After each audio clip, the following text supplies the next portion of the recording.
Hi, welcome to Southard Estate Planning. I'm here with Lauren. She is my client service coordinator with Southard Estate Planning. So Lauren's here helping me with the chat. If you have any questions, please pop them in the chat. If we don't get to answer the questions or Lauren doesn't get to read them, please email me at ksouthard@southardestateplanning.com, and I'm happy to answer any further questions you have. Today we're doing a lunchtime 15-minute question and answer on a well-designed estate plan. So I just want to start by the foundation. A well-designed estate plan will take into consideration your unique family situations. We all have our own unique set of circumstances, whether you have a family member in another country or you're here from another country and you don't have any family here, or there's a divorce or a second marriage or some friction between family members. So we like to go over everything that's going on within your family unit and align it with your personal belief system, and then create an individual estate plan that best suits your needs.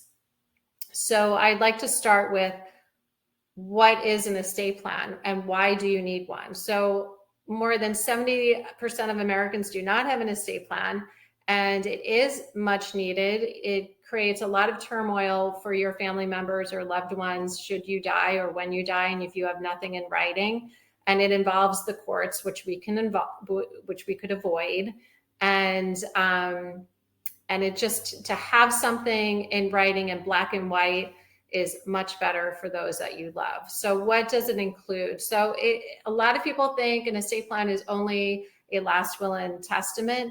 That's only one little percentage of it. It is a healthcare proxy to make your healthcare decisions, a power of attorney for property management, final disposition, what happens with your remains when you die, your last will and testament, along with a trust or independent of a trust, guardianship nomination if you have any minor children, and a living will just to complement your healthcare documents.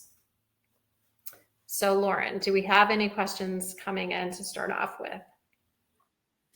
We do. Someone's asking, what is a healthcare proxy? So a healthcare, the document that I started with, a healthcare proxy is a document that would state all your medical wishes and desires. So you can, everything from whether you want to do not resuscitate, or whether you want antibiotics or don't want antibiotics, or what should your agent do if you're terminal? How would you like your medical care treated? Vaccinations is a very big hot topic right now. So I do have many clients in New York and California who are anti-vaccination. So they want to be very clear that if they are in a terminal situation, or if they're getting treatment and they're unable to make decisions, they very much do not want any antibiotics. So we would have to put that on their healthcare documents.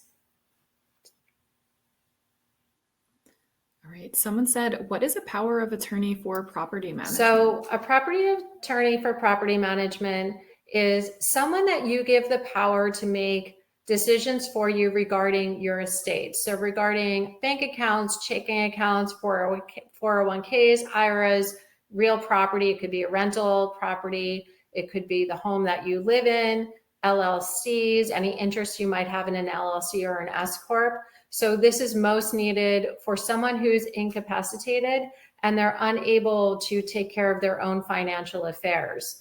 So instead of allowing everything to go into foreclosure or completely fall apart or go unpaid, your agent would be able to pick up all those responsibilities for you until you're able to become competent again, or and become capacitated where you could make these decisions for yourself. It's a very powerful document. So you want to pick an agent who you trust. And just to go back to the healthcare proxy too, you pick out the agent that would make these decisions for you. So the same thing with the power of attorney. Okay, someone asked, what is the purpose of a final disposition? So the purpose of a final disposition is to be clear on what you would like done with your remains when you die. So there's many, many religious beliefs out there, and I'll use, for example, of the Jewish faith, generally speaking, they do not want to be cremated. It's against their religious preferences. So we want to be very clear that cremation should not happen in these circumstances. And if you have a family burial plot, we'll put that in there. Your remains should put here, in this cemetery according to the terms that you set out in this document. It also names your agent. So in New York, if you don't name your agents, then it goes according to the terms of the state. So for example, I had a client who is unmarried, never had children, and has one brother living who she has a very poor relationship with. And she has very close relationships with her friends. So when we were doing her estate planning and we were going over this, she had told me she thought it was automatic. Well, I don't need this document because I've already told my friend that she will be in charge of my remains and she knows what I want. But that's not the way it works in the state of New York. Because she has a living brother in the state of New York, they would have to give that right to her brother. So without the final disposition nomination, something that she would not want to happen would happen. So we made sure that her friends were listed, and we went a step further and asked that her brother not have responsibility of reclaiming her remains. Someone asked, why do you suggest we have a last will and testament and a trust? So that's a really good question. A lot of people think, well, I'll get one or the other, but I don't need both. You could have one or the other, or you could have both. So I'll go over quickly. A last will and testament is a legal document that you set forth. You name who your executor is in the document. You can name who gets your gifts or how you divide your assets. And then the will gets admitted to probate, and the judge would direct the executor how to proceed. This is usually expensive in New York. It's about 7% of the estate value would go to attorney fees, probate fees. And then you have a trust, which avoids probate, and you can set it up in a very customized way where you can hold the assets in trust for a lifetime, or they can go out at different ages. So let's say you have minor children, you could set distribution for like half when they reach 25 and half when they reach 30. And a trust does not go to probate. It's a private document. It does not go to probate. But in a scenario in our practice, we do both. We do what's called a pour over will and a trust. So the pour over will is only for assets that do not get into the trust. So when we do a trust, we have to do a title transfer. So we'll take your home, put it in the name of the trust. You can still sell the asset. You can still get a mortgage on it. Everything that you did as an individual, you can do as a trustor of this trust.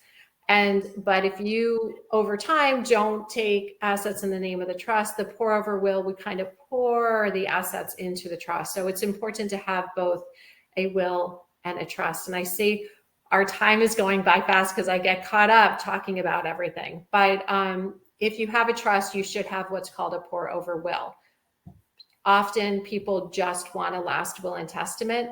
And that's okay, that's fine. I'm very pro trust because there's more control over it. But with a will, works fine as long as you have something. I encourage you to have something. What happens to your assets when you die? Someone said, what are the guardianship nomination documents, and are there any healthcare documents? Yes. So the guardianship nomination is I do a standalone nomination. You could do it in the will, or you can do a standalone nomination of naming who would take custody and guardianship of your child or children should something happen to their living parent or parents. And this person nominated would then go to the court, they would provide this document to the court, and more likely than not, the court would then appoint that nominated person as the guardian. They do background checks, and they want to make sure that whoever you are nominating is competent, to act as guardian and that they don't have any negative legal backgrounds that would impact this guardianship. And there are healthcare documents that you can get along with this. So for example, if spouses travel a lot on vacation alone and they leave their child or children back with a nanny or one of their parents, say, and something happens to this child, the healthcare documents for the child would allow this person who's watching your child or children to then authorize additional care. So the biggest example that I have is if a child is riding a scooter outside and you and your partner or spouse are away, and the child falls and cuts open their chin, and the person watching them takes them to the hospital and they say, we can stitch this up, but it would be better if you got a plastic surgeon in here to stitch it up. But we can't bring in the plastic surgeon until we get the parents' consent. And this person watching your children can't get in touch with you. The nomination for healthcare agent for the minor, if they have the document with them, they could say, that's okay, we're agent right now while the parents are traveling, and I authorize this. And then they would call in the plastic surgeon to get additional help. And we just have a few minutes. So I will jump in and just discuss the living will quickly. A living will complements your healthcare proxy. So we would go into whether you would prefer hospice or to live at home. And again, we would go into any specifics, whether you want antibiotics, don't want antibiotics, and vaccinations is a big hot topic where I have a lot of clients asking to make sure that they do not get vaccinations. And just to loop back to that healthcare for minor, I've had a lot of clients in New York and California ask that we specifically put in there they do not want their minor children getting any vaccinations. So very customized. And just to create this a loop back so we can let you go is a comprehensive estate plan creates peace of mind. It's very difficult to talk about. I do feel that it brings spouses or partners closer together if you're able to sit down and have these discussions with them. And I, myself, Lauren, we're here to help you through the process should you want to call us and ask us any questions. Thank you for joining us today, and we'll have more Q&A in the future.